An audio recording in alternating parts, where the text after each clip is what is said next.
It's time to cook with Susan Beck, and the 4th of July is upon us, and we are going to make some watermelon feta bites with a balsamic glaze. And today, since the 4th is coming, we're going to top those also with a blueberry, red, white, and blue. Now, these are a great summer treat anytime that you want to make them. Don't think they have to be just for the 4th of July. So we're going to start off by making that balsamic glaze, and we are going to put 1 cup of balsamic vinegar into a saucepan, and we will be heating that up, bringing it actually up to a boil, and we want to cook it long enough that we reduce this 1 cup of balsamic to just half a cup of balsamic. Now we're going to sweeten that a little bit. Today I am going to use a 1/4 cup of brown sugar, but you could use white sugar and you could use honey. I also think it's important to have that balance of, we got the acidity of the balsamic and the sweetness of the brown sugar. We want to put a 1/2 teaspoon of salt in there as well. Just kind of brings back like that salty sweet. I don't know. There's just something about that that's great on our taste buds. So we're going to go and heat this up, and then we'll be cutting our watermelon. Now this could be cut into squares, but like I said, we're celebrating the 4th of July, so we're going to try making it into little star-shaped watermelons. Start this out on medium-high heat until I get it to a boil. Oh, I can smell that balsamic vinegar. I'm going to turn this down to medium-low. I do want to keep it simmering because my goal is to reduce that, and I'm going to need those bubbles to have that happen. Now I started cutting my little watermelon stars, and they look fantastic. Little tip, when I cut that, I want to be cutting thin little rounds of this. If it gets too thick, then I won't be able to get my cookie cutter to cut all the way through very well, and I'll probably end up breaking a tip off, although that sometimes happens anyway. So nice thin pieces. I'm going to set that to the side for a moment. That's because this cookie cutter is only about a 1/2 inch deep. So when I put this into my round of watermelon, I like to lift it out, and then I can kind of pop it out. So pressing it down, lift it up and out of there. Oops.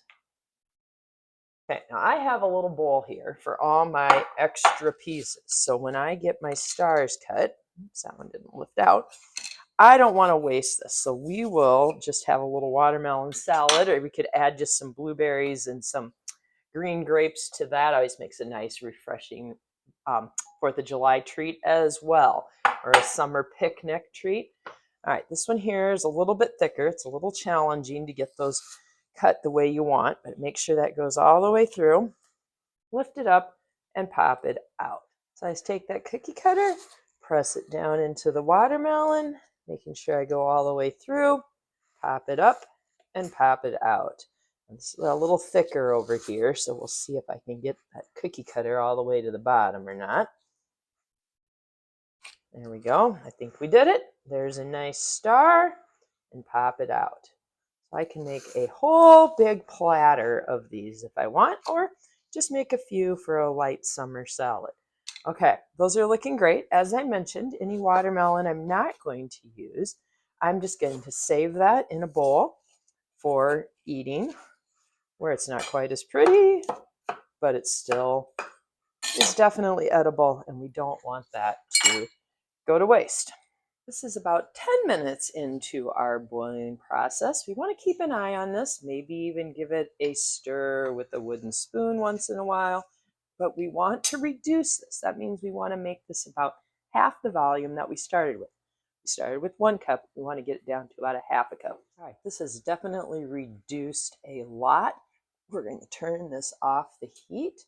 Our balsamic has cooked down greatly. I'm going to pour it back into that measuring cup. Oh, and I can see I started with 1 cup, and I'm actually even a little bit below the 1/2 cup mark. So I have definitely reduced our balsamic. Now I could leave it in the saucepan to cool. I'm going to move it into my measuring cup because it'll cool a little faster if it's not still in the hot pan. We want this cool before we drizzle it on top of our fruit. Next, I have here a package of feta. I love feta. It's just a light cheese, a goat cheese, and it's got a little saltiness to it. And I don't know, I just think feta is fantastic. We are going to cut this into maybe like 1 centimeter by 1 centimeter cubes. We are going to place those on the top of our cut out watermelon stars. These are just going to be so delicious. I can't wait to try them. I was inspired to make these because when I went to Charleston a couple years ago, I had the most fantastic meal at this restaurant called Our Kitchen, and they cook with farmers market, fresh ingredients every day. You do not get to order off the menu. Everyone is served the same thing. It was a 5-course dinner with a bottle of wine, and the salad that they served to start the meal off was some watermelon that they had put in a simple sugar, and then they'd put it in one of those sealers so that it sat all day, taking on the sweetness of that. And then it was topped with some mint and some feta cheese. I'm going to use basil today, or you can skip that altogether.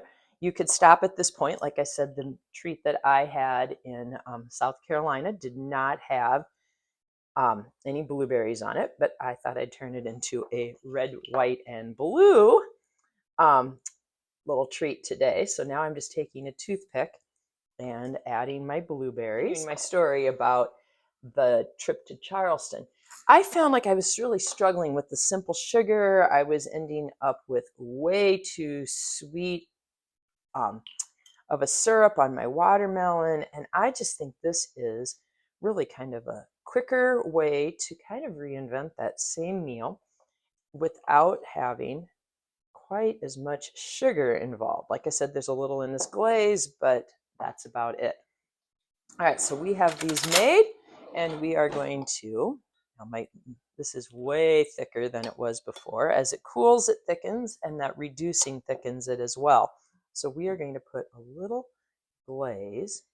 I'm just going to drizzle that over each one of our stars.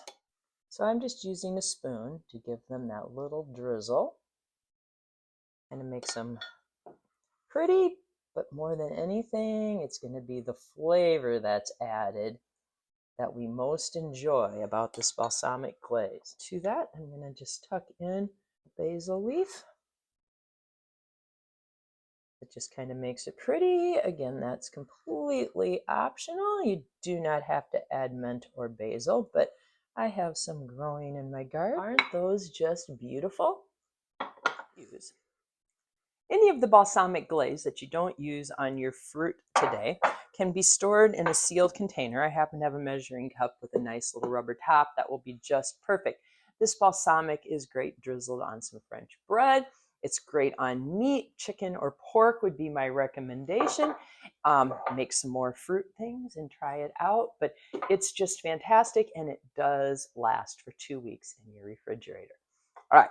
Now, the hardest part about these is they look absolutely gorgeous, but they're probably easier to eat on a plate. I'm going to go ahead and try to eat it just as an appetizer.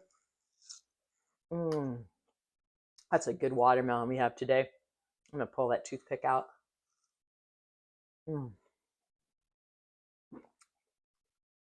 To me, this flavor combination is just fantastic. We got the watermelon and the blueberry, that, your light summery fruits.